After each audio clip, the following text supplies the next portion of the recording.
ሙዚቃውን አሳልፌ እንደሰጠው ቆብኛል ማለት ነው በቃ። ወይኔ 100 ሺህ ብር ቢቀርብኝስ? ወይኔና አባቴን የማደርገው ቆይ አሁን መድብልም አይምረኝም በቃ አይለቀኝም። ወይኔ ዛሬ መጨረሻዬ ነው በቃ። ቆይ ማን አባቴ ጋር ልደውል? ዝና ጋር ልደውል ይሆን?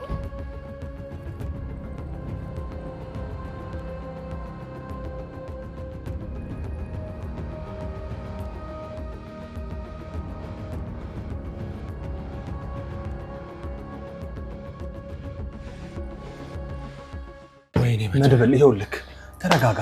ማለት ይሄን እውነት እንደምትለው አድርጋም ከሆነ ማለት ነው ይኸው በእንደዚህ አይነት መልኩ አይደለም። ይኸው ውሻን እናረጋት። ከዛ በኋላ ይኸውልህ እጥፍ አድርገን ነው የምንበቀላት። መድብል ተረጋጋ። በዛ ተወኝ፣ በቃ ተወኝ። እኔ የሚያጓጓኝ ህይወት የለኝም። የሚያጓጓኝ ምን ወረለ ልጅ የለኝም። ልግደላትና ልገላግላት። ይኸውልህ መድብል አልተውም። ማለት ካንተ በላይ እኔ ነው የጎዳችኝ። ስለዚህ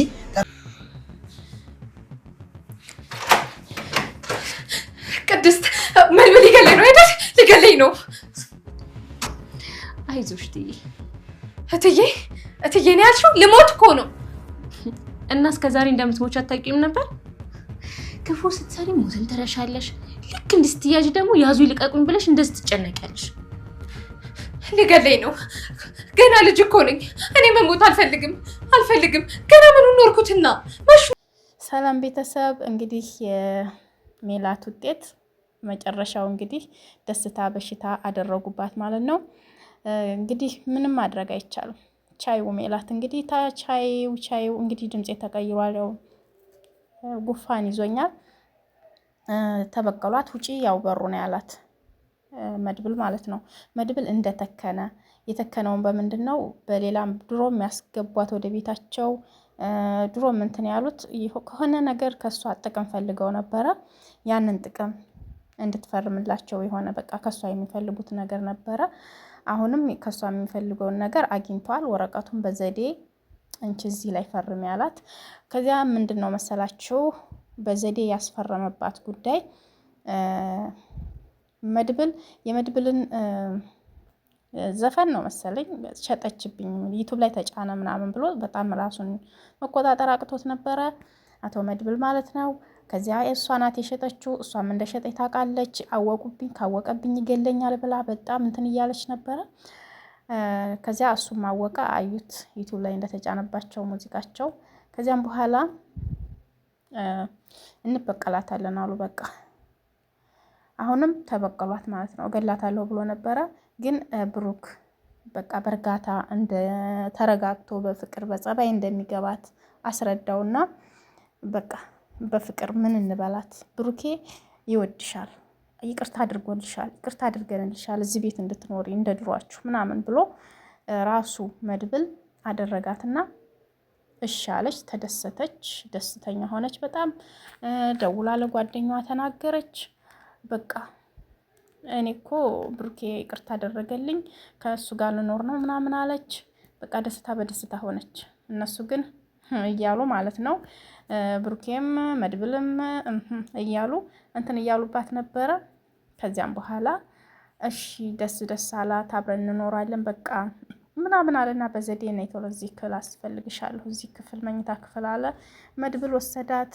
እዛ ክፍል ወሰደና እዚች ወረቀት ላይ ፈርሚ፣ ይሄ እኮ ሰውዬ እንደዚህ ነው በቃ የማይረባ ሰው ነው። ሰው እያገተ፣ ሰው እያፈነ፣ ሰው ብዙ ነገሮችን እያደረገ ስለሆነ ምን ይሰራልሻል? ዝና የሚባል ሰውዬ ምንም ጥሩ ነገር ስለሌለው ፈርሚ እዚህ ላይ ይልና አስፈረማት ማለት ነው። ግን ስሟን አልጻፈችም። ችግሩ ስሟን አልጻፈችላቸውም ፊርማው ላይ። ትንሽ ይሄ ነገር ወደ ኋላ ሊመልሳቸው ይችላል። ፊርማው የማን ነው? ስም የለውም። አላቅም እንግዲህ በምን እንደሚገኝ ባሻራ ይገኛል ፊርማ አይገባኝም። ስለዚህ አስፈረማት እንግዲህ ደስ ብሏቸው። ከዚያ በኋላ እጇን ጎትቶ አምጥቶ ነይ እዚህ ብሎ ወስዶ ሜላት ማናት ቅድስት እንዳጣን ብሩክን ቁጭ ባሉበት ቦታ ላይ አምጥቶ ማለት ነው እጇን ጎትቶ በቃ ሜላ ማናት ቅድስትን ከብሩኬ ጋር ስታይ ድንግጥ አለች። እንዴ ምንድነው አለች። ከዚያም በኋላ ምንድነው ስትል በቃ የሆነ ነገር እየሰሩብኝ ነው፣ ድራማ እየሰሩብኝ ነው ማለትን ተረዳች። ወይዘሮ ሜላት ማለት ነው። ተረዳች። በቃ ከዚያም በኋላ ይኸው በሩ መውጣት ትችያለሽ አላት። ለካ እንደዚህ ነው ይሄን ነገር ነው የሰራችሁብኝ ምናምን ብላ በቃ ራሷን ተጸጸተች። ራሷን መቆጣጠር አቃታት። ብዙ ነገሮችን እንትን አለችና መጨረሻ ላይ ያላትን ልብሶች ምናምን ያው ልሽ ውጪ ብሎ አቶ መድብል ወደ በር ወረወረላት ማለት ነው። እበቀላችኋለሁ ብላ ነው ዝታ የሄደችው። እንግዲህ የምትበቀላቸው በምን እንደሆነ ፖሊስ አንጥታ ወይንም የፈረመችውን ነገር በግዴታ እንደዚህ አስፈረመኝ ብላ የሆነ ነገር ልታደርጋቸው ትችላለች ማለት ነው። አይታወቅም። እንግዲህ በቀጣይ ቪዲዮአቸው ደግሞ የምናገኝ እንሆናለን። የሰው ልጅ ሸርን እንደዚህ የሚያደርግ ሰው ብዙ ሸሮችን አሰርታለች ሜላት ማለት ነው። ከብሩኬ ጋር እንደ ሚስት ሆነው እየኖሩ ነበር አንድ ቤት። ከዛ ቅድስትን እንደ ሰራተኛ አድርጋ እንትናን ዳጣን ምሳሌን ለመግደል ፈልጋ ነበረ። ብዙ ነገሮችን አድርጋ ነበረ። ብዙ ታሪኮችን እዚህ ጋር እየፈረመች ነው፣ እያስፈረማት ነበረ።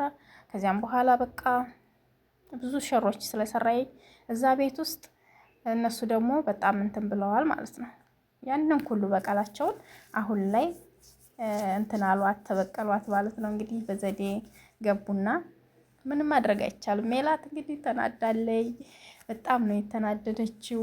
እንዴት እንደዚህ ታደርጉኛላችሁ? እንዴት ይሄን ትሰሩብኛላችሁ በእኔ ላይ ምናምን በቃ ቅድስት እንዴት ደስ እንዳላት ማለት ነው። ከብሩክ ጋር ቁጭ ብላ እንዴት እንደዚህ በቃ ይላል ብሩክን። እቺማ ቅድስት የምትባል እኮ መርዝ ናት የማትረባ ምናምን እያለች ለብሩክ ታማለት ነበረ።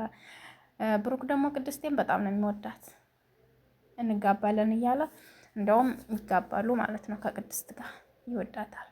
ስለዚህ ምን መደረግ አይቻልም። አቶ ሜላት ቻዩ እንግዲህ ችግሩ ወዲያ ወዲህ የተወሳሰበ ነገር ስለሆነ በቀጣይ ቪዲዮዎቻችን ደግሞ ምን እንዳደረገቻቸው፣ እንዴት ተበቀለቻቸው ወይ አልተበቀለቻቸውም ወይ ምን እንደሆነ የምንከታተል ይሆናል። ዳጣ ደግሞ ቤት ውስጥ አወዛጋቢ ነገር ናት። ዳጣ በቃ የሆነ እንደ ነገር ነው የሚያደርጋት። እንዴ እቺ እኮ ራሷ ምናምን በቃ ራሷ እኮ ራሷ ናት፣ ራሷ የሆነች እኮ እብድ ናት ነው የምትለው። አልወደደቻትም፣ በቃ አልወደዷትም በጥቅሉ። እሺ ቅድስቴንም እሺ ቅድስት የእንትና ፍቅር ገባልሽ ምናምን እያለቻት ነበር። እሷንም በቃ ይፎጋገራሉ እርስ በርሳቸው ማለት ነው። ግን የቅድስት ከቤት መውጣት በጣም እንዳስደሰታቸው ነው። በጣም ደስ ብሏቸዋል ማለት ነው። ዳጣም ምሳሌም ሁላቸውም ናቸው ደስ የሚላቸው። ምሳሌ ግን ይሄን ነገር እንዳታይ ምናምን እያሉ ነበረ። ልክ እንደ እናት አድርጋ ምሳሌ እንደ እናት ስለምታያት ነው መሰለኝ እንዳትሰማ ይሄን ነገር እያለ ነበረ። ብሩኬም ይሄኛውም እንዳትሰማ ብለው እያሉ ነበረ ማለት ነው። ውሃ ደግሞ እዚህ ጋር ውሃ ጠጣሁኝ ታመምኩኝ ምናምን እያለች ነበረ። ውሃ ስጫት ብሎች ነው ብሩኬ ነው ያለሽ? አዎ አለቻት ቅድስት። እንግዲህ ውሃው ደግሞ ቅድስት ደግሞ እያላገጠችባት ነበረ። ውሃውን ቅምሰሽ ነው እንጂ ካልቀመሽ አልጠጣም ትላለች ወይዘሮ ሜላት። ከዚያም በኋላ ቅድስት ደግሞ ጠጣችና እንቺ ይኸው ምንም ነገር የለውም ብላ ሰጠችና ከዚያም በኋላ ደግሞ ቅድስት ታመመኝ ብላ ስትወድቅ እሷም ደግሞ አመመኝ እኔም አመመኝ ብላ እሪ ኩሪ ስትል ነበር ማለት ነው። ያው እንግዲህ ከታፈነችበት ከዘጉባት ቦታ ላይ ከመገደል አመማት ተብላ እንድትተው ነበረ። ያ ነገር ሁሉ እንገልሻለን ብለው አስፈራርቷት መድብል በጣም ስሜታዊ ነበር የሆነው በዚያን ሰዓት። እሷ እንግዲህ እንደውም ካልተገደልኩ ነበር ያለውና ግን ፍቅርን አስተማረው ብሩኬ። በጣም እንደዚህ አይደለም እኮ አንተ ይሄን ችግር እኮ እሷ ላይ ችግር አንድ ሰው ላይ ችግር ካደረስህ እንዳለ ቤቱ ሁሉ ነው የሚበጠበጠው። ጓደኞችህ ቤተሰቡ እንዳለ ነው፣ አንተም ብቻ አይደለም በቃ ለኛም ችግር ትጠልብናለህ ሲለው ተረጋጋ አቶ መድብል ያው ጀግና ሰው ነው። ስለዚህ በመረጋጋቱ በጸባይ ተበቀላት ማለት ነው። በቃ የሚፈልገውን ነገር አግኝቷል። ግን የፊርማው ነገር ያው ትንሽ አጠራጣሪ ሊሆን ይችላል። ስም የለውም ፊርማው ማነው የፈረመው የሚለው ነገር እነሱ ይጽፉት እንደሆነ አይገባኝም። ብቻ ፊርማው ላይ አላቅም። እና በቀጣይ ቪዲዮአችን ደግሞ እናያለን ምን እንደሚመጣ ምን እንደሚከሰት ምን እንደሆነ። እንግዲህ በቀጣይ ቪዲዮአችን እንገናኛለን። ላይክ እና ሰብስክራይብ አትርሱ።